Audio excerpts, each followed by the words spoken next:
In this episode of Man versus Marriage, we got the Padilla power. Power. We'll be right back.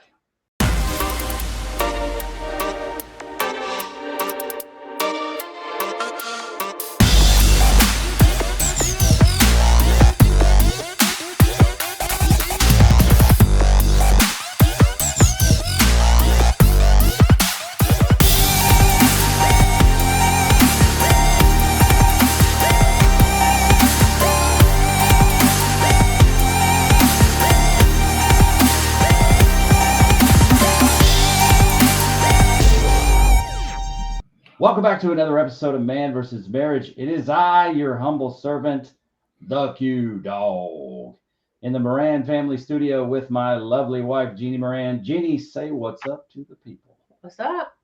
There you go. You did. You made it really simple. If you told me to. I know, and it worked. I was giving you a compliment. If you're new to the program, just want to let you know that we are so happy that you are here. And today we have some very, very special guests. And you'll be happy to know as we introduce them that the wife on this program, the wife that's on this program is probably, I'm going to take that away, is the best beautician on planet Earth. So I want you to know that. And you can book her for a very exorbitant rate. Just email Quincy at MVSMpodcast.com and prepare to pay for her flight, her 5-star hotel, and you'll get the best haircut you've ever had in your life. So with that, we're going to get started. You already heard the email address. It is Quincy at MVSMpodcast.com. So make sure that you continue to reach out to us. Know that that we're asking for your help too. We're asking for your help to broaden this platform so that we can have a positive effect on more relationships like the one that you will hear today. So go to quincymoran.com/apparel and pick up your articles of our swag. Today, you'll see everything that we are doing to affect culture in a positive way and to make a difference. So with that, I'm going to introduce our guest today, which I am thrilled. I've been looking forward to this. Rick, I know you have. Danielle, I'm not sure if you have or not, because it's your first time on a podcast, but you're going to do great. I know it. Rick, please introduce yourself. And then Danielle, please introduce yourself. Tell the people who you are and what it is you do. Absolutely. Hey, all. Rick Padilla. Second time on a podcast. First time with my wife. Did do a group podcast before and then had done an individual podcast with Quincy. Hope you all heard that. Hope it made sense to some of y'all.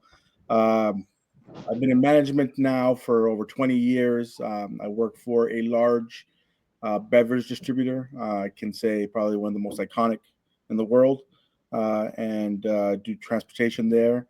We run about 270 routes a day, 550,000 cases of product a day. So it's a massive operation. Then I'll go ahead and hand it over to my lovely wife here so she can introduce herself. My name is Danielle Padilla. I am a hairstylist and a makeup artist. I currently run a small business out of my home, and I am basically an independent contractor. And I'm open for business. I'm currently taking new clients. I also have. I'm also a CTE instructor, and I was more recently working for a charter high school where I was teaching entrepreneurship to high school students. And I also have a love and a passion for education. And so that is also my background. And yeah, that's just a little bit about my professional life. And I also have a history with Jeannie and Quincy. I've known them well over, now it's been about 15 years. And they're some good friends of mine. We go way back from church, really. And the history is just really just a beautiful history. I feel so blessed to have known these guys. And it's just been a really beautiful friendship. I've gained so much I don't know, I think so much what's the words I'm looking for? I feel blessed to have known them. They've helped me out in so many different ways. I've gotten to know their beautiful family, and yeah, it's just a little bit about myself. Okay, baby. Awesome. It is fantastic to hear you introduce yourself, and I think we would echo the same. It's been quite a friendship that we had. I crossed the threshold from friendship and really deeply consider you and Rick as well, brothers and sisters of mine, because we've been through it.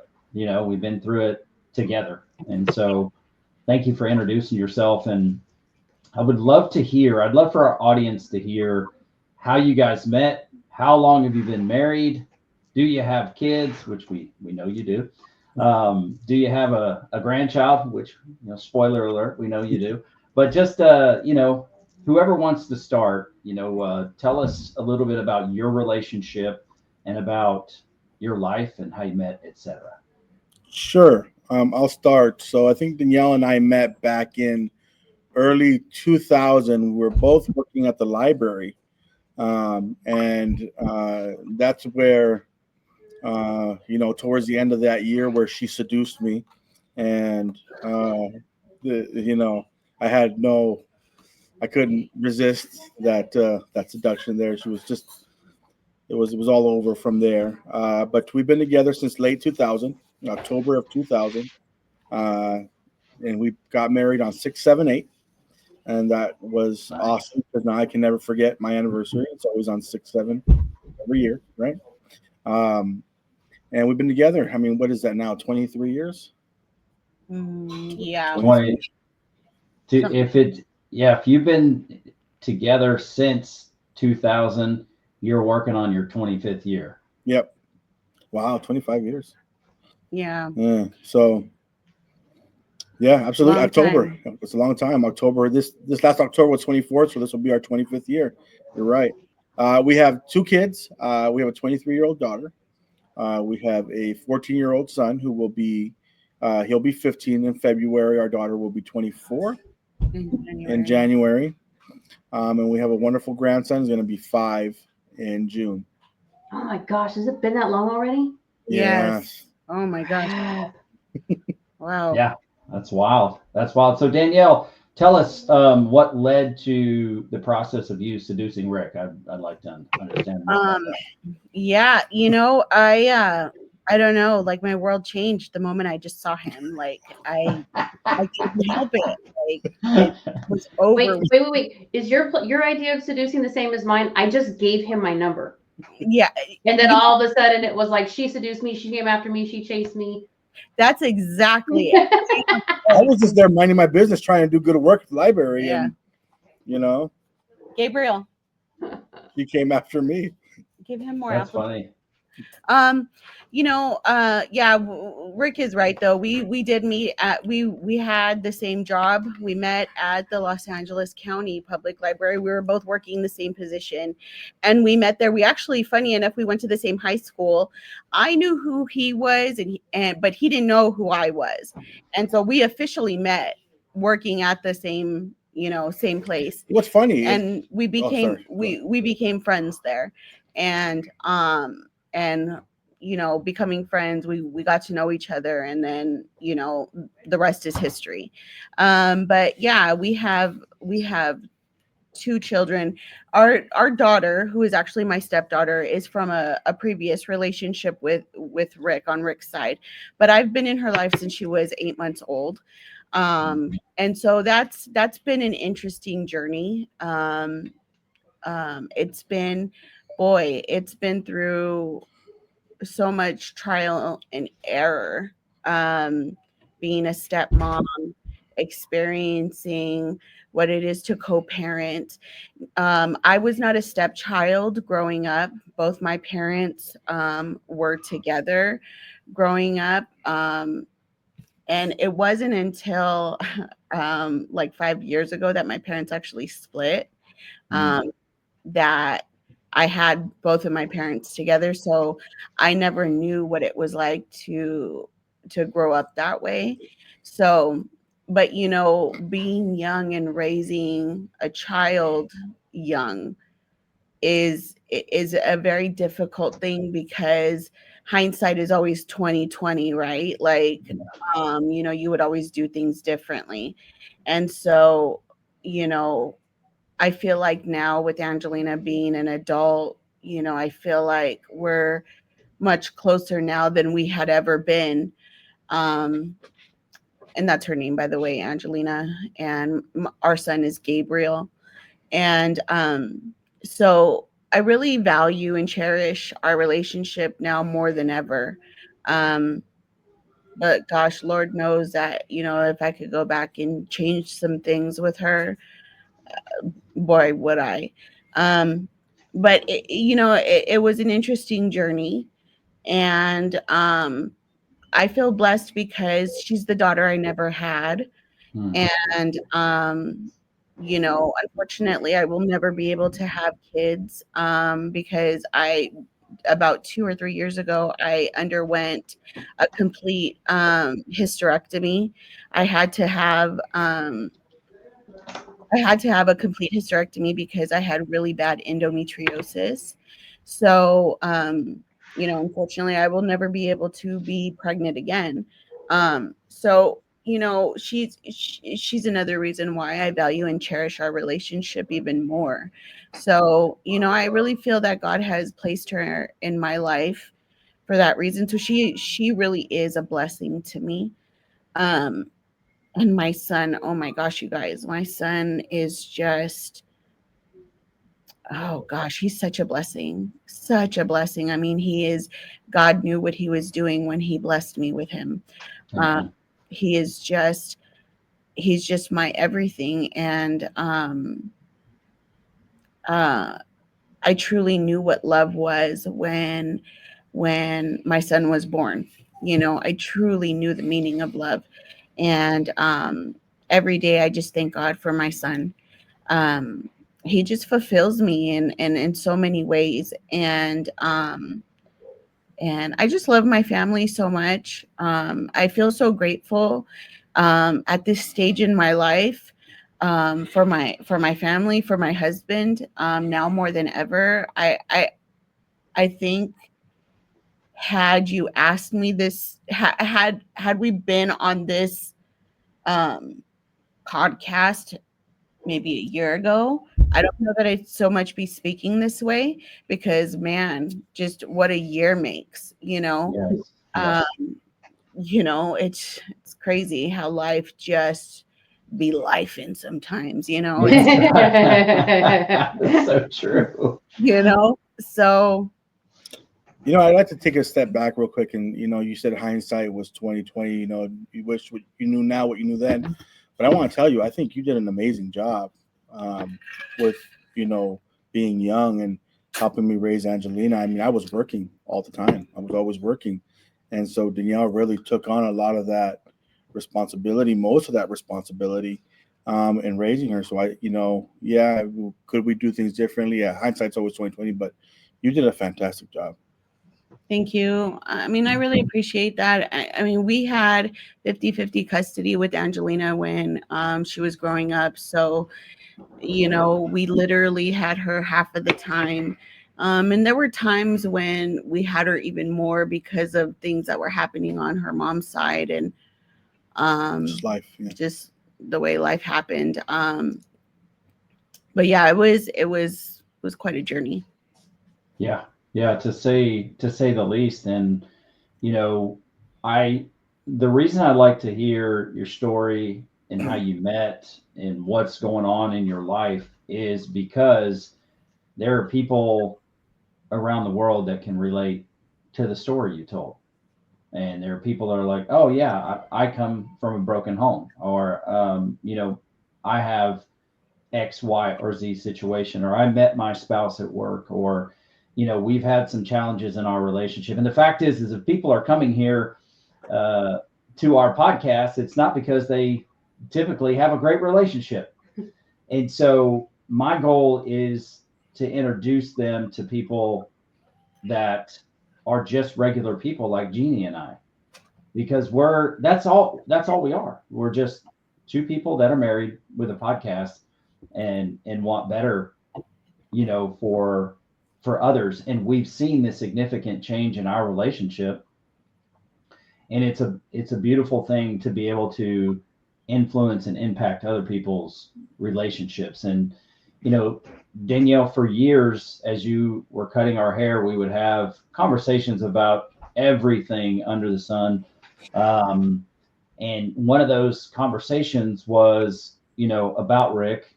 You never said anything bad about him. I'm not just saying that for the podcast. I'm saying that, and I believe I've told Rick that in the past as well. It was you never spoke down about your husband, no matter what you guys were going through. But you would always just, you know, kind of pour out your heart a little bit, and then try to get him and I to connect with each other so that we could talk man to man. So what was the thought behind that? You know, for a long time, I wanted Rick to come to church. I really wanted Rick to connect with God. That was the end goal. And for many years, I tried and I tried and I tried, never giving up. I grew up in church and I knew how God impacted every area of my life and how it always brought me through difficult times. And, you know, at the end of the day, I knew that that was going to be something that was going to help Rick be a better person, be a better man, and ultimately be a better husband and father. So, you know, so I knew that he needed more. He needed better influence. He needed Christian influence, rather. And, you know, anytime I had talked to you about him, I think it was me wanting to, you know, have him connect with somebody who was I guess that Christian influence that could help, you know, bring him to the other side, you know, Sure. and help him understand what, you know, a Christian man look like, because it was it's so easy to be in the world, you know, it's so easy to be of influence in the world. And you know, I think that that was always my focus. And, you know, through determination and constant prayer, Rick finally came to. And I know that you and Rick have now developed a really great relationship. Mm-hmm. Within the last like 2 years. I believe it's been like 2 years now, right? Or a year and Yeah, a half, we're something. coming upon 2 years. Yes, ma'am. So, and he's been going to church now for, I think it's been about 2 years now. So I mean, thank God he has really, like, you know, I would really press upon anyone who is out there, you know, feeling like, you know, feeling like they need, like they have hope for their marriage, or they're hoping for more for family or for themselves, for breakthrough, you know, continue, because that's what I wanted for my husband, and it happened. And he is living proof of that. And I'm telling you, from day one, which was, we got together in 2001, and just within the last 2 years, he's been going to church. He's faithful. He has been praying to God. He speaks in tongues now. So it is possible. It is possible. Yeah, I would say, you know, I kind of always gone to church, right? But I went to church to make my wife happy. I went to church to appease her request. Never went to church for myself to get anything from it. It was always to make her happy. And I guess for the, you know, just to say, here, I'm doing it, you know, but it wasn't what needed to be done. It wasn't what I wasn't getting spiritually fed, or wasn't getting anything from it. I was going through the motions. It wasn't until I really gave my life to the Lord and said, "Hey, what's going on here?" And not to say that I didn't have situations happen to me earlier, because I definitely did. I kind of just ran from those situations, and where the Lord presented Himself and said, "Hey, I'm real and I'm here," you know. But it wasn't until about 2 years ago that I actually did, and what a difference it's made. Yeah, and I'll tell you, I'm so glad that you guys brought up the part about your faith, because we've done this podcast for 6 years. We're on year 7, and I've made it a point. It's weird because when you tell people you have a marriage podcast, that sometimes people say, "Oh, I don't go to church," and Me. it's funny that people will just automatically associate "I want a good marriage" with church. But I don't put my faith forward very much, because my goal is to cast a wide net, and once people come in, then start to share, more about who I am, about who Jeannie is, and about our journey. And that's where I kind of bring in the real true secret to true change, which is my faith in Jesus Christ. So I'm glad you guys brought that out. I think it's a key factor. I Huge. think I think it's the key factor in absolute change, because it moves you from a place of living from a selfish ambition to a selfless ambition, according to what you were created and who you were created to be. And if maybe you don't have faith, and it's not something that you know about, or that you've ever been exposed to, let's talk about it. You have the email address. I'd love to talk to you about it. And maybe there's some people out there who were like myself or Jeannie or others at one point, who are disgruntled by the church and are put off by the church. And that's understandable too, because we've been there. But I don't allow the church to reflect who God is in my life. The church is built of people, and everybody on the podcast and you listening, none of us are perfect. So thank you for that. And, Rick, I know this is actually your third podcast, and people that haven't listened to your other episodes, I pray they go and do. I think they're great episodes, and maybe that's because it's my podcast and I might be biased, but I'm a bit more objective than that. But talk to me and talk to our audience. For a very long time, maybe for the better part of 10 years, Danielle encouraged you to maybe meet with me or try to befriend me or whatever it was. But talk about what it was that kind of made that why were you reluctant to do that? Sure. I really, I'm ambition driven, and I make a goal for myself, and I hit my target. And for the longest time, my goal and target was to achieve financial success and a certain level in my professional career that hadn't been attained yet. And that was the most important thing. And I surrounded myself with people that I thought could help me achieve that, right?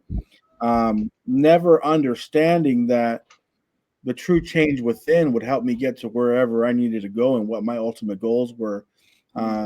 Because I'm sure that's what aligned. The Lord knows the desires of your heart, and aligning with the Lord will take you there. Not understanding that I aligned myself with people that I thought would fast track me to where I wanted to be. So that's where I think I placed more of my importance, under the guise of I'm too busy to create new friendships. I gotcha. And that's, yeah, I can see that. It's totally understandable. And I think, just kind of keeping the thread of faith in there, I think it was all about timing as well. I think so. I don't know if I was prepared to help you. Like there were more experiences, and there was more God needed to teach me, someone I needed to continue to transform into, until the point for which I was ready and equipped to help you. And I think you needed some more time, whether it was to fall a little farther, or you just needed to get to a particular place where you were ready and open, to accept the help. You were ready and open to accept the mentoring. You were ready and open to accept the coaching. And I, this we talked about this in the other podcast, but and honey, I'll let you bounce in here in a minute just to ask any questions or create any conversation. But there was a time, like the way I start out when I'm coaching somebody is it's like, okay, what we're going to do is we're going to build some internal credibility. And Rick, we've already talked about it, but I'm going to, for somebody who's just found the episode. Sure. So what I'll do is to kind of locate whoever it is I'm helping. I'll give them something very simple to do, like really simple. And so for Rick, I said, Rick, all I want you to do is just do 20 push-ups a day. I remember this. That's it. I want you to start making promises to yourself. Do 20 push-ups every day, and then we'll talk. And I don't recall the timeline, but I think for 2 or 3 days, and correct the record. If I got anything wrong, I'm not trying to, to pump it up for the program. I think for 2 or 3 days, you did your push-ups, and then we talked maybe at the end of the week. And, and instead of just doing, 20 push-ups a day, you decided to go like balls out, if you will, in the gym and like wreck yourself. And so you were like, I don't know what it was, but you're like, hey, that wasn't enough for me. So here's what I did. And, we went back and forth. And then maybe if you remember, if you can pick up the story and just kind of tell where it went from there. Sure. So, I would love to work out. I'm always working out. And so the 20 push-ups a day just were nothing for me. And, in my true fashion at the time, I can exceed this. I can achieve far beyond what this 20 is, not understanding the purpose behind it. So I sent Quincy this message. I did this, and this, and worked out for this long, and, and just completely, it pumped out a huge workout. And Quincy sent me back a message and said, basically, I really don't care how much of a workout did you do. Did you do your 20 push-ups? And I said, well, no, I did this. And this should surpass that. And he said, basically, if you can't commit to yourself or me on what you're doing, then you really need to basically take a look inside and what are you doing? And I don't remember the exact conversation we had, but I remember showing my wife. And I remember, and Quincy, you even told me that you kind of felt a little, should I send this message or not? Because, you thought it could get a little spicy. And I showed my wife and I said, I really respect this guy. Like, look at what he sent me, and I really respected you calling me out on my BS, and appreciate you for that. I had to take a step back. But basically it was Quincy just calling me out and saying, Rick, stop ricking around. Stop ricking around. Get to the task. Yeah, it was interesting because the text that I sent, and this is just for the program of explaining how things began between Rick and I. What I told him, because he was very proud of the workout he did, and I was like, dang man, that's a lot of work. But that's not what I asked you to do. Did you do your push-ups? And so the text message that I typed and deleted and typed and deleted and then typed it and just kind of closed my eyes and went, I'm going to send it, was, Rick, I didn't come to you for help. You came to me for help. Right. So, basically what do you want to do?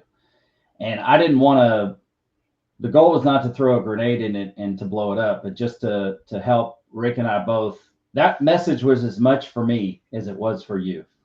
And I probably couldn't have sent that message, 3-4 months, a year before that. But I did figure it was gonna either you would respect me from it, or we probably wouldn't be talking on this podcast. And fortunately, you did find some respect for me there, and it was quite a road.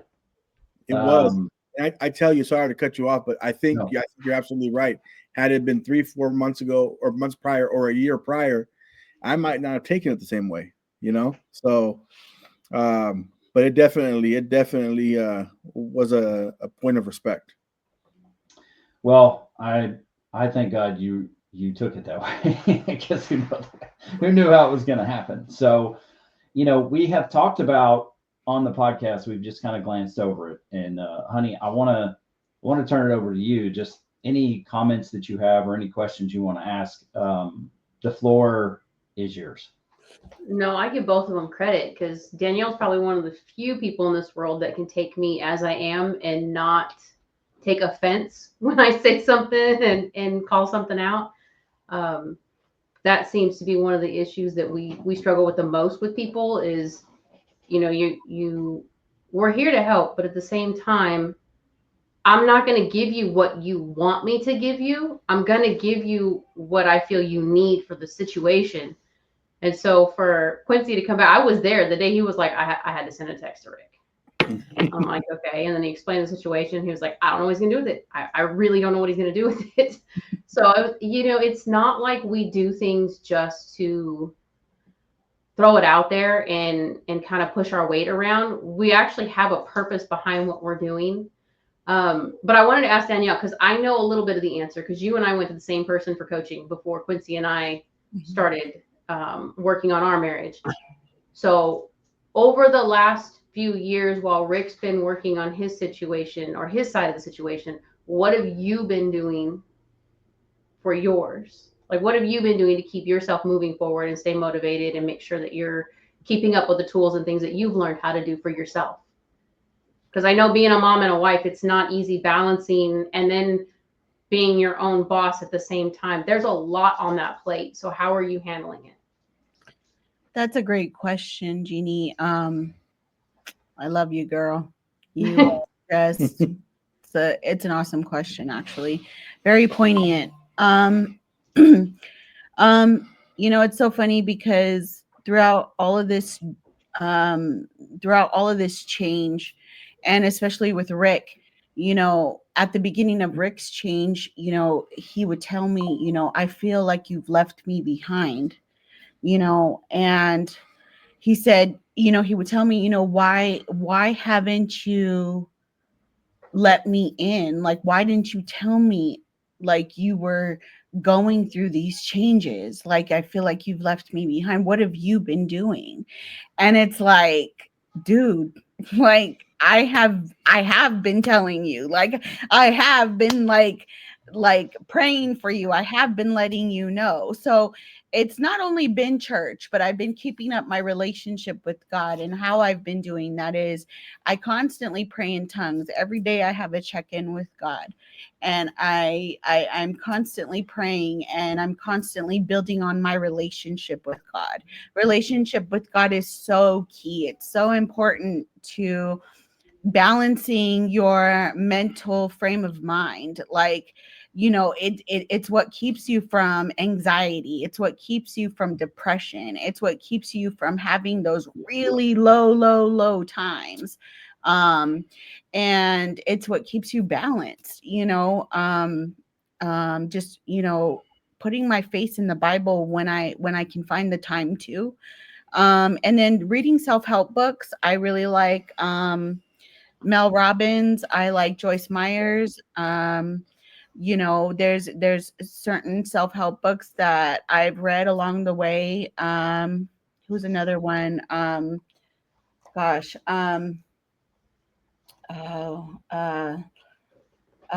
Emotional intelligence. I actually have a couple of books right here in front of me. Daniel Goleman.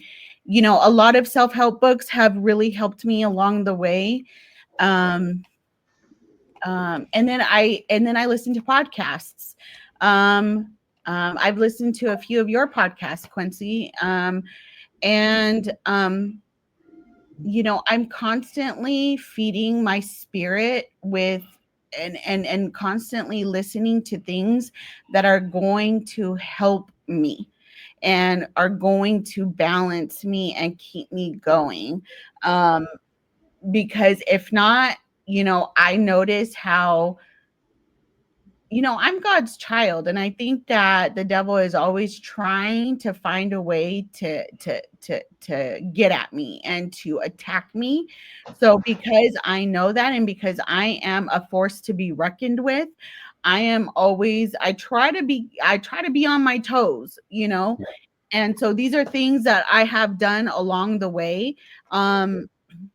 And because I'm always trying to better myself, I have specifically prayed prayers to God and said, okay, God, because this is the type of individual I want to be, I need you to put people in my life who are going to be examples of what that looks like, right? So Rita was an example. She was a mentor and she was somebody who counseled me, right? She pulls no punches whatsoever. Correct, right? So it was somebody who helped us all, at Mhm. some point. And so another person was, her name was Malika, and she was actually my boss. And she helped me for a good solid 3 years. And she was just a huge pillar for me of what kindness truly looked like. Because I tell you, you guys, like, I grew up with probably one of the meanest, nastiest fathers well, you probably know, Jeannie. You could probably imagine, because I've heard things about your dad as well. And it's really easy to be mean and nasty, it really is. And it's really mean to not, it's really easy for me to not have, to not be kind to people, and to be um To anyway, protect yourself. to project myself. Exactly, Mhm. exactly. And so because I needed to know what it was like to be on the other side of the spectrum, to be kind and to be loving, and to really emulate what Jesus wants us to be like, to be made in the image of Jesus, like what that looks like. I needed to have influence of what that was. And Right. so that's truly what I've done. And those are some of the influences I've had in my life. So yeah, that's what it's been. I would say she's come a long way. I think just to touch on what she said where I said, I feel like you left me behind. I can be a very detailed, descriptive person. If there's something that I want, something that I need to get done, I'm gonna do that, right? And however that looks like, whatever means necessary. If it's having an hour-long conversation, describing the way the red book opens, it's gonna be an hour-long conversation describing that. So, to say, description for me is not a problem. The description for Danielle has always been a problem. Detail for Danielle has always been a problem where, she says one or two words, and to her, she just described this elaborate description that makes sense all the way around. Now she's in her change. She has opened up more in conversation and grown in patience to be able to provide that detail needed for me to understand where she's coming from. I think also the change in viewpoint, right? From one of myself to one of a faithful one has changed in understanding where she's coming from, understanding what patience also looks like on my end. And that's definitely a way we've grown together, and what she's done to grow. Yeah, I could see that. And what's interesting, just hearing you guys tell this part of your story, Danielle, is that it would make total sense if your dad was mean and nasty and harsh, that you would say just enough, basically make the conversation as fast as possible so you Mhm. didn't have to engage that for too long. Yeah. And so fortunately, God is so good that, he does provide us reconciliation and freedom. And Mhm. so um, that's it. I didn't really know that, or if we had talked about that in the past, it just came to me there. And it's like, yeah, it makes sense why and we just got off a call with a listener and just explaining how important it is to know why you do what you do, which is something Bill and Rita taught us for years. Why do you do what you do? And just to compliment what you said, Rick, here's what I've learned about you, Rick. There is the phrase getting into the weeds, and then there's going Rick on it. There's a rabbit trail, and then there's going Rick trail on it. So This man can get deep, deep, deep into the inner workings of how something is supposed to work or why is it doing what it does. So I wanted to confirm what you said, because you are a very we had some great calls. We had some great calls about how deep things are. But the beauty is, you guys can complement one another. Now, maybe Danielle, the way that you communicated, it was not healthy per se, but it doesn't mean that you are going to get as elaborate as Rick. But there is a beautiful balance there, where you can have a short but powerful conversation, or you can go into a deep conversation. So you guys actually complement one another together. Well, it shows to the point that we don't think alike. Like Right. men and women do not think alike at all. And people are so convinced that when you meet somebody and you have common goals, you have common interests, we get along, we have all these things that we do. And then when you get married and you start having issues, you're like, dude, why don't you get it? Because Right. we even though we love the same things and we have the same values in life, doesn't mean we look at them the same way. Mhm. Because I know when we started doing our stuff, Rita was constantly the one that tripped me the worst was, what does it look like? The hell do you mean, what does it look like? What are you talking about? Well, you're saying this is what you want, but what does it look like? And in my head, I can see Danielle saying like 2 words and being, it's like when if I was to send Quincy to the store years ago and say, just get stuff for tacos.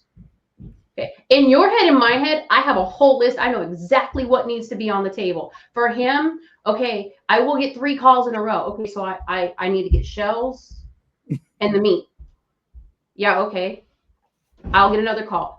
What cheese do I get? I don't freaking care. Pick a cheese. Like Yeah. there's you know what I'm saying? Like we have this list in our head because for us, I do this all the time. This is normal for me. But for him, if it is not detail oriented, Quincy's like, now we're at a place where it's like, okay, you have to tell me. Right. What is it that you need for, like, he'll say, text me a list. Right. Text me what you're talking about. Show me what it means. I didn't know that. And Right. it's such a simple concept that I think so many married couples don't realize Right. that when we're going through something, I could tell him, I just need to sort it out. Mhm. Back then it was, you're pissed at me. I did something wrong. I don't know what I'm dealing with. And we would go back and forth trying to figure it out. I don't need to talk to you about it. I need to sort something out. Right. Right. But we didn't know that. Right. And So and to yes. expand on it, you're like, okay, give me a minute. I have to process it first. And then I can tell you what it is that I'm processing, because I'm just not there. But coming up in the homes that we did, we were seen and not heard.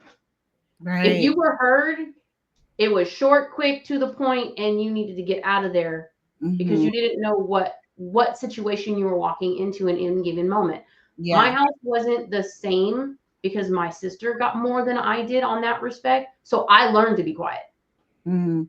I talk a lot to a lot of people, but I don't say more than the surface Mhm.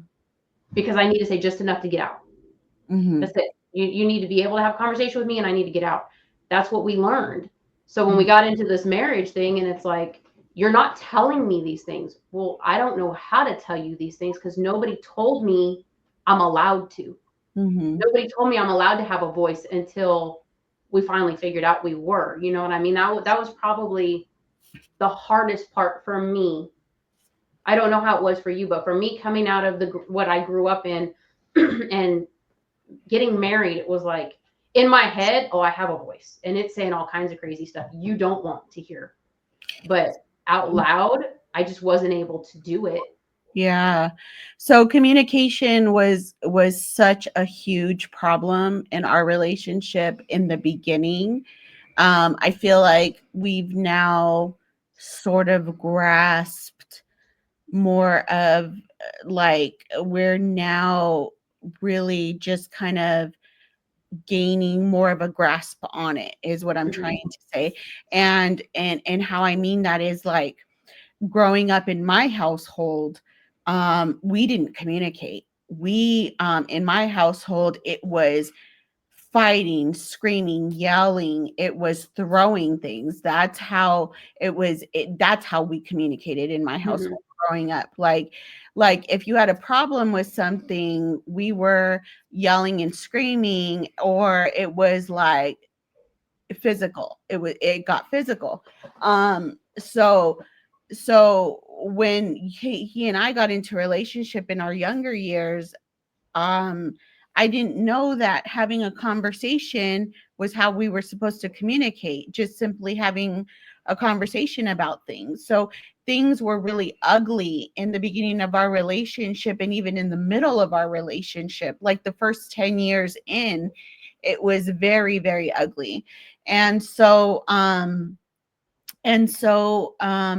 that took a lot of counseling to get through those times, and a lot of reworking of me, and how I needed to choose either changing me and how I was going to communicate with him and the health of our relationship, and choosing him and him staying with me. Am I gonna choose my marriage, or am I gonna choose me?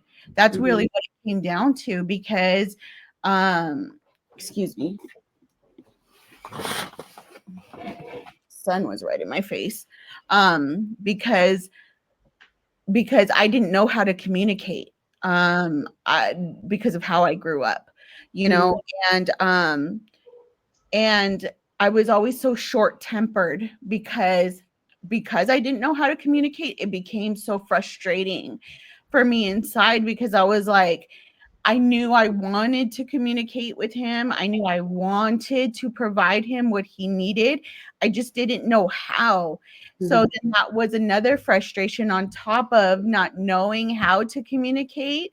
So it was just one frustration after another. There was just so much going on inside of me. And then, it was a projection onto him. And then Lord knows whatever he was feeling inside. And so there was just a lot going on. And so now that I have the tools, and now that I have been brought through all of those changes, and now that I know how to communicate, I have the patience now to stop myself and say, okay, Danielle, okay, don't get lazy about your communication skills. Okay. Because sometimes I find myself saying, my 2 words, and being like, okay, Rick, go to the store and get stuff for tacos, but no, I'm like, okay, babe, we need stuff for tacos. But instead of making like regular crunchy tacos tonight, we're going to make, I don't know, we're going to make soft tacos tonight. So we're going to need these certain kind of tortillas, and we're going to need this, that, and the other thing, so make sure you get this, so I have to take the time to explain things. And I'm okay now with that, because I now have the tools, and I've now gone through the training. You're aware of it now. I'm aware of it. Yeah. And I'm now okay with, doing these things, because I love him, and we've worked through those things. Marriage, people don't understand the work and the effort that goes into marriage. People don't understand how difficult it is to maintain marriage, and to really want a healthy, good marriage. It's the hardest thing I think you'll ever do in your life, with another person, because I think it's the one thing that the devil absolutely hates, and he wants to rip apart, because it's just, there's so much good in it, and so much honor that God places upon marriages. And I think that that's why so many people give up so easily nowadays and just want to get divorced, because it's so hard. It is just so hard. But I think it's because people don't want to take the accountability part of it, because in order to have a good marriage, in order to have a successful, fulfilling marriage, you have to be selfless, not selfish. You have to be willing to make yourself aware of everything that person needs, and you have agreed that to the best of your ability, you're going to provide your side of those things. Mm-hmm. And in order to do that, that might mean I might be mad as hell at you. But if you need me, I have to put aside my differences for a minute, and I have to let my crap go because I agreed to love you the way you need me to love you. And I need to step into this. And I think a lot of people don't want to accept it's all about me. Well, what do I get? What's coming out of it for me? And it's like, if people could learn to set that aside, because I mean, think about it with your kids. And I know this because I've watched you raise your kids. Mm-hmm. You and I have the same heart in this. If there is anything my child needs, I will give up whatever I have to provide for them. If I don't eat tonight so they can eat, they eat. Right. It is what it is. They go first no matter what. Right. It's supposed to be that way with your marriage. Mm-hmm. Your spouse comes first. There are some caveats to that, but for the way that we do things, I defer myself so that he can have what he needs, and he defers for me. Because if we didn't, there's nothing left. We're just fighting to be right. Right. We're just trying to do what we want for ourselves, and we're living under the same roof. That's not a marriage. Yeah. And, I think the hardest thing is looking in the mirror and saying, okay, what did I do wrong here? Like, how do I need to change? Like, how do I need to be better? And it is the accountability piece. I think that is so hard. It's eating crow sometimes that just, I think that makes it so hard for people to change, because it is a really hard thing to hold yourself accountable. It really is. And I don't think a lot of people can do that. It's very difficult. Yeah, I think just from just sitting back and listening to you, Steve, and then, for you and Jeannie talking through marriage, marriage is certainly a challenge. There's no question about that. And think about how difficult it can be now that you have some tools when you don't have the tools and you don't understand why you act the way you act, or why we are doing the things that we are doing. And I found it really interesting that you said this phrase. I had to figure out if I was going to choose my marriage or if I was going to choose me. And that in the you that you were going to choose was in a state of brokenness. And so, both sides of that equation are hard. Mm-hmm. But you choose the hard that you want to endure. Mm-hmm. And so when we take a step back and even look at that, anything in life, like in this human experience, anything in life that is worth something, that has value, that is meaningful, is most typically not easy. And so you had to figure out, what am I willing to do? What am I willing to choose? And it is a selfless act to choose your marriage, because we could all just stay where we are. But there's a lot of power in understanding that, if when it's all said and done, Jesus Christ himself said, you don't have to remain who you are. And he comes to give you life and abundant life. And then he folds in those fruits of the Spirit. And so I just look at what you're saying and what Rick is saying, and the things that you're explaining when it comes to marriage. I have a lot of honor and respect for you guys, because like you say, it can be really difficult. But to the degree it's difficult, it can also be that endearing, and it can be that rewarding as well, if you're intentional about building this relationship. And relationships are like, just from where I'm at, they're like the most important, most meaningful things on earth. Mm-hmm. So did you have anything you wanted to add to the things that you were talking about, honey? No, I was just thinking how, that it was important for her and him with their communication. She has to learn why she does what she does, but she also has to learn why he does what he does, because that's how you learn how you respond. If when Quincy and I, we were just talking about this earlier with another listener. In the beginning, Quincy needed words of affirmation. And when I would say something to him, like, you know, the water bill's going to be late or the cabinets are empty, we need to figure this out. To him, it was me cutting him because he already feels like he's not enough. He's not doing enough. He's doing everything he can, but it's just not measuring up. That's not what I was saying, but that's how he heard it, because that's how he feels love is affirmation at the time. And it goes both ways. You can, your words can build him or your words can tear him, not because I was intending to, but because that's how he filtered it. Right. So it took me learning that it wasn't just, because when I learned about words of affirmation the first time that we had a conversation with Rita, I was like, so basically I need to kiss his ass. That's not how this is going to work. Right. And she explained to me, she's like, no, that's not what this is. It means that if you have a complaint, you need to bring it to him in a way that doesn't cut him, but still tells him, look, this is what's happening and it's hurting me. And I need you to understand, I'm not trying to be rude about it, but I need to know what we're going to do about it. Or instead of telling him, you know, this, that, and the other is wrong, asking him, how can I help you with this? Because it looks like you're kind of under a lot. Can I take some of this from you? It's just figuring out why he reacts the way he does based on what I'm saying, because it's how he filters it. It's how he hears it. So I had to adjust how I do things and why I do things the way I do, because I don't want to hurt him.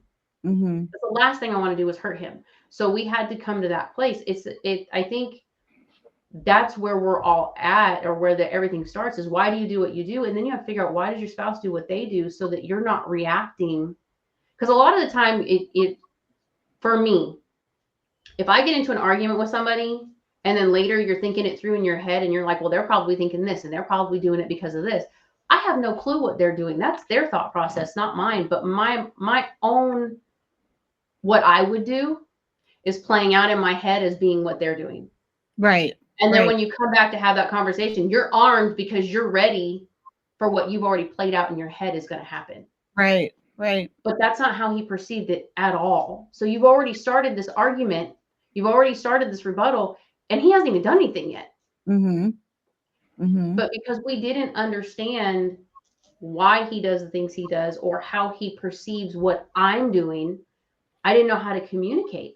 We were constantly butting heads. And then I started not saying stuff because I'll go for the jugular. If I get to that point and I think that you're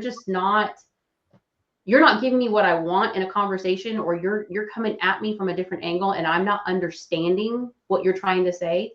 Thank God we figured out Say It Ugly, because that completely eliminated a lot for me and Quincy and hurting each other. But I would be quick. Yeah. I'm real quick to try. I can cut you real fast. It's not the person I want to be. I fight very, very hard not to be that person, but that's who I was for a good 25 years of my life. Was, if you come at me, I'm coming at you, and I'm ready. I've been doing this my whole life. I've got older sibling. I know how to do this. You know, it's just something that we learn. And I think a lot of people now still take that mentality into a marriage. Yeah. Yeah. And yeah, I was, like I said, I was the same way. I would go for the jugular every single time in an argument with Rick. And I think even playing around, like I would be so sarcastic with him in the beginning of our relationship, and he would like look at me like all wide-eyed, like, whoa, like, I'd be like, okay, like, and I think where I thought it was funny, like he would get offended, and I'm like, dude, I'm just playing around with you, calm down, like it's just a joke, like I'm just being funny. And then I had to reel it in because it wasn't funny to him. Like he would get offended when I'd be sarcastic and playing around with him like that. And so then I had to realize, okay, well, I don't want to offend him. Like I love him. I don't want and even though I like to play around like that, like I had to stop playing with him like that, because it started to mess with his head. It started to make him feel certain ways. And so then, even though, it was a bummer for me, like I had to stop playing with him like that, because it wasn't good for him. It was just making him feel terrible, and I don't want to make him feel that way. So, communication is such a huge, huge part of marriage. It really is. And it's so important. It is just so important. And it is just so key in marriage. And I think we're constantly still working on it. We're constantly still Us too. we're still trying to figure it out. And I mean, just last night, I'm trying to tell him how I felt about something. He's smiling. I'm trying to tell him how I felt about something that really irks me. And I'm trying to be calm about it, and he's staying quiet the whole time, you guys, and trying to watch TV and relax and not having a response. And I literally told him, Ricky, by you not having a response is really irritating me. And I'm about to start yelling and screaming at you. Start fighting. At least you get a warning. If you do not respond to me, I am going to get pissed off. And I just started flaring the nostrils. The face started changing. The demeanor started changing. The subtle hints. It just started getting bad. And so he looked at me and then he responded, and I could appreciate that. I started to calm down, and then then it was okay, and I was able to woosah myself. What she's not telling me, one of the same thing I responded 5 minutes earlier when she asked me the question the first time. It wasn't the same. It was not the same. Needless to say, we're still working on it, right? So, but she did tell me. She did tell me, and I noticed that last night. I really appreciated it. I mean, it took my attention away from what I was doing. That she told me how she was feeling and what was about to happen. And with the patience there, with the patience and the warning, I can appreciate that. So, yeah. I mean, it's better than a frying pan to the face. I get it. It is. It really is. So, but no, to her point, it's something that we're going to work on as long as we choose to do this thing called marriage, right? It's never perfect. It's always evolving. It's always growing, and there are going to be things that come up that we're working on. But I'll tell you, I think for both of us, leaps and bounds, it is much different today than it was 2 years ago, and it is definitely much different today than it was 10 years ago. And so, I think a lot of that has to do with our individual personal growth. She's gone through it. I've definitely gone through it. I think the last year and a half with Quincy has been a big thing. I think just like, I always get back to this, but just opening up to another man about what my issues are or my issues have been real changing, right? And really taking accountability for who and what I am and who and what I want to be is a big thing. And I think that that coupled with just finally going down the path of again going towards to the faith, understanding certain things that I always wondered about but always ran from, to better be a better person and align with what I truly want in life, right? And align my marriage to a language that we're both speaking now. It was always like that language was there, but I was, for lack of better words, I couldn't understand. To now Static. I can now understand, and we are conversing. We are finally discussing together. So I think that's just been what's taking us to where we are now, and we're just in that, going to continue to grow, and it's there's light at the end of the tunnel for us. Well, I would say for me, I mean, I'll let her speak for herself, but for me, that we're growing together in such a way that we have never grown before. Yeah, absolutely. And I really appreciate Jeannie, all of you guys, Jeannie included, sharing where you are on that, and just listening to you guys, it starts to become more apparent to me, and I would relate it to this, that communication is like, I want to say a martial art, and that can sound like a negative, but what makes martial art successful is intention and discipline. And so, whether it's jujitsu, kung fu, jeet kune do, taekwondo, it is about being disciplined and being intentional about your movements and the art form that is known as that martial art. And so for me, that is what communication is. And it can sound like it's a chore, but really in the beginning, like if you're a listener to this podcast, you're here for a reason. And the way that we're explaining how we've learned to communicate and converse with one another, it's not necessarily going to be that way for the rest of your relationship. The fact is, though, is that your form of communication is broken.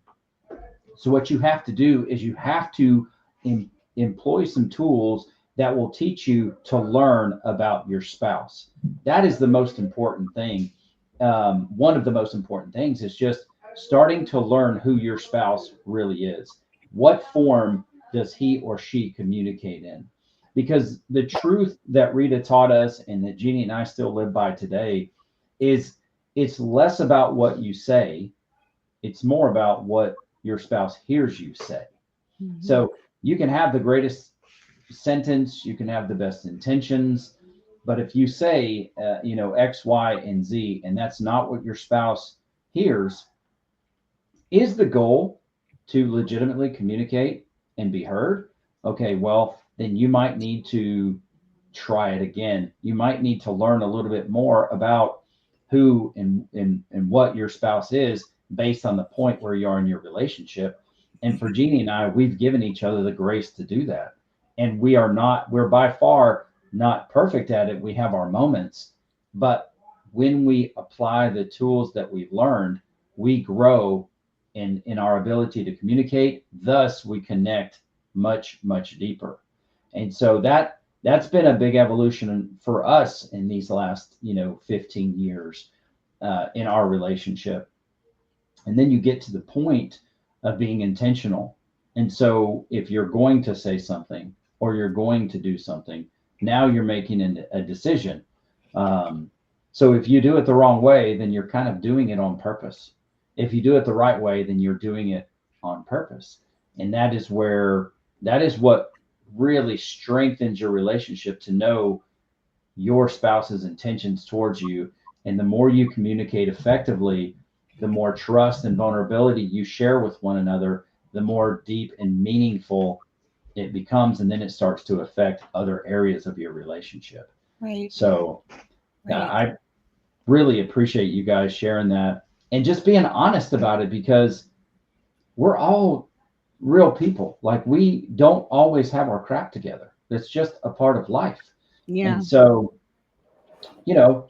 if I could imagine that situation going, the happening of that situation last night being a great piece for a TV sitcom. Because I could see Danielle's face in my head. Yeah. I knew what was happening. I've seen it before, so I'm playing out the image in my head going, I know. I got you. I know exactly what was happening. Well, here's what I would ask you both to do. Okay. And I just said this moments ago, but if somebody has come to this podcast, it's because, of the title and what we offer, and the idea that your marriage doesn't have to stay where it's at. You do not have to be who you are, or who you are is not who you have to be, but you can be somebody better. You can be somebody healthier, etc. So Rick, I'll ask you first, and then Danielle, I'll ask you. Rick, what would you say to the you out there listening to this episode about life, about marriage? You, like, why you came to me and why we started working together. The listener is out there for the same reason. So What would you say to him? I would say understand that you understand and know what it is that you want. And once you understand and know what it is, seek out the help to get it, no matter what it is, no matter how uncomfortable it is. Seek out the help. It doesn't make you any less of a person, of a man, of an individual to seek help. And whoever that help is, for me, that help was in the form of Quincy. Little did I know. For me, that form was in the help of giving into the Lord. That might not be your form of help, and whatever your form of help is, it's okay. But what I want to tell you is it doesn't make you less of a man to seek out help. Amen. Understand what you want. Go after what you want, because it is worth it. It's going to be work, but it is worth it. There is a reason why you're holding on to whatever it is that you're holding on to. And it's going to be worth it. Just so keep going at it. Go get it. To me, in my book, that is what makes you a man, is by asking for help. Fair enough. And I second that, because it takes courage to do that. It takes courage to ask for help. And not everybody's willing to do that. You've got to do it in a place where, where your secrets go nowhere, where your insecurities go nowhere.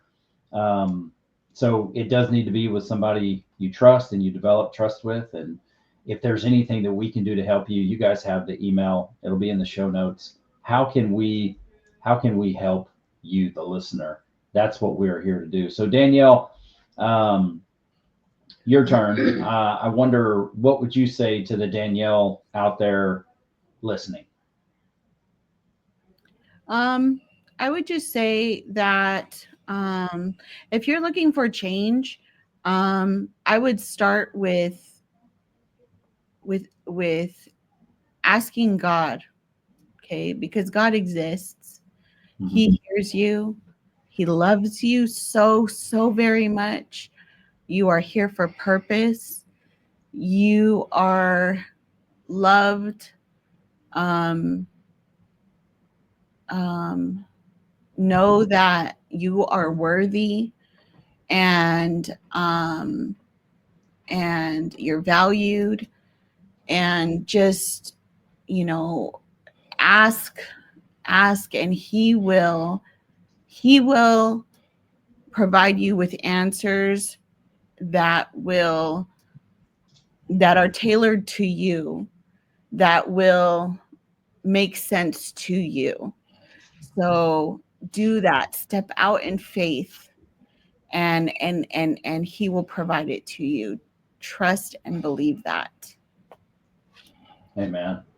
Amen. That was very well said. And listener, just know, whether what Rick said resonated with you, or what Danielle said resonated with you, it's no accident you're listening to this podcast. And I felt that pretty heavy. We are here for you. So I would ask that you would reach out, email Quincy at MVSMpodcast.com. I echo, what Rick said. It will be worth it. It will be worth it. You will be thankful that you had the courage to rise to the challenge. And I'll echo what Danielle said as well, is that there is absolutely a calling and a purpose for your life, and you matter. And God does exist, and he loves you, and he's here for you. And right now, that avenue to maybe hear from him might be right through us. Mm-hmm. So, absolutely appreciate you guys being on the show. I hope you come and do the show again. I would love to, Quincy. Thank you so much for having us. This was so fun. Yeah. I have to say really quickly, I was very skeptical in coming on. I didn't know what it was going to be like. And in fact, Ricky and I kind of got into a little bit of an argument too about it, because I was like, well, what questions are going to be asked? Like, what's going to be said? Like, I don't know. Like, this is, I don't know, how detailed are we going to get? Like, a little south of what it was. It wasn't an argument. Let's bring it back north a little bit. It was a discussion. It wasn't an argument. It was a discussion about what was going to be said. Again, because Danielle's not a very detailed person, and growing up, You know, there's a certain way she grew up, and she's not a very I don't want to say outspoken. She's outspoken, but she doesn't like to put herself on You don't want blast. people in your crap. Yeah, she's more of a private Yeah. person. I get it. You don't want everybody in your crap. You know what? Yeah. It's not that I don't want to put myself on blast, because listen, at the end of the day, I don't mind. Look, if I'm wrong, I'm wrong. I don't mind admitting it. That's not the issue here. The issue is that I am a private person, and if there's things that I don't want to be said, they're not going to be said. But so I was real skeptical in that way. So that's my only deal. But I really appreciated today. I want to say thank you so much to both of you guys. I really value and cherish you guys. This was a really awesome moment. Can we close out with saying a prayer? Would that be okay? Ooh, I would love to do that. Who would you like to say it? I don't know. I guess I can say it. I guess I suggested it, so I'll say it. Yeah, if you want to say it, or if you want, myself, anybody, it is your choice, carte blanche.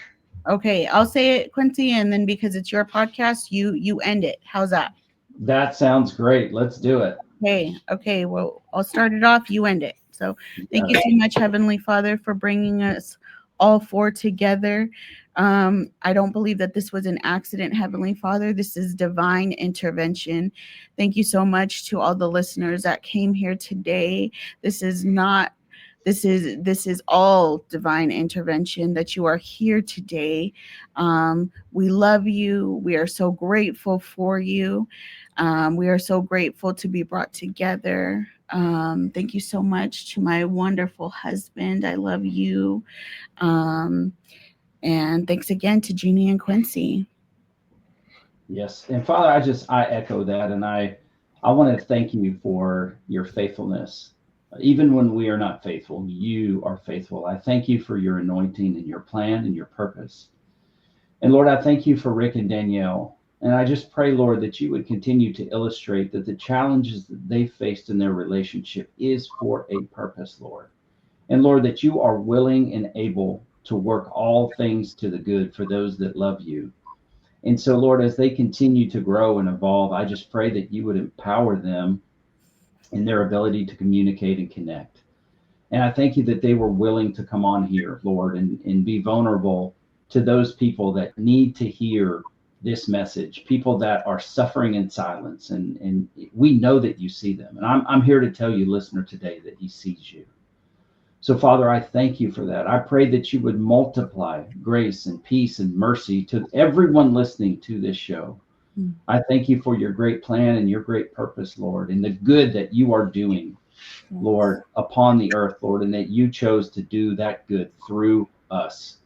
So, Father, I pray that you would bless their house, bless their home, bless their relationship, bless their family, their finances, Lord, their purposes and their endeavors, Lord, that you would lead and guide and direct them, because you are who you said you are, and you are good. And Father, I just pray for the listener, Lord, that you would give them a moment to feel their burdens lift off. Yes. Lord, that you would give them a moment to feel that peace, that you would give them a moment to feel that hope that has been gone for such a long time. And Lord, that they would realize that it is theirs to give away to you, because you said your yoke is easy and your burden is light. And so, Father, we thank you for this time. I thank you for my wife. I thank you for my family. I thank you with tremendous gratitude that you have brought us together so that we could help people around the world and make a positive impact on their life because of how good you are. So I just pray all these things, Lord, for the listeners, for the families, for our households, in the loving name of Jesus Christ. Amen. Amen. Amen. Well, that is it. Thank you for asking for that prayer. I don't think I've ever prayed on this podcast. Nope. So I love it. I love you guys. Thank you guys for having us. Appreciate it. It was a wonderful time. Mwah. Bye, guys. You got it. Yeah. Well, that is it for this particular episode of Man versus Marriage. Be sure to email us, quincy@mvsmpodcast.com. Also, go to quincymoran.com and check out our apparel. That's how you can help us the most. Go get the word out. You can wear this shirt. And look, men, I'm here to tell you, women as well, but men first, this shirt is guaranteed to make you at least 33% more handsome. So why don't you go ahead and buy one? If you put two on at the same time, that makes you 66% more handsome. Come on down. So we got the flagship Man versus Marriage, the podcast. We have this shirt that says, I wasn't born ready, I'm built ready. How about the family famous or the notorious hustle mania? That's how you get the word out, because people are always reading your shirts wherever you go, and they might ask you, and then you'll get an opportunity to share your story and how this program has made a positive impact on your life. So with that, Jeannie Moran, Quincy Moran, the Padilla clan, this is Man versus Marriage, the podcast.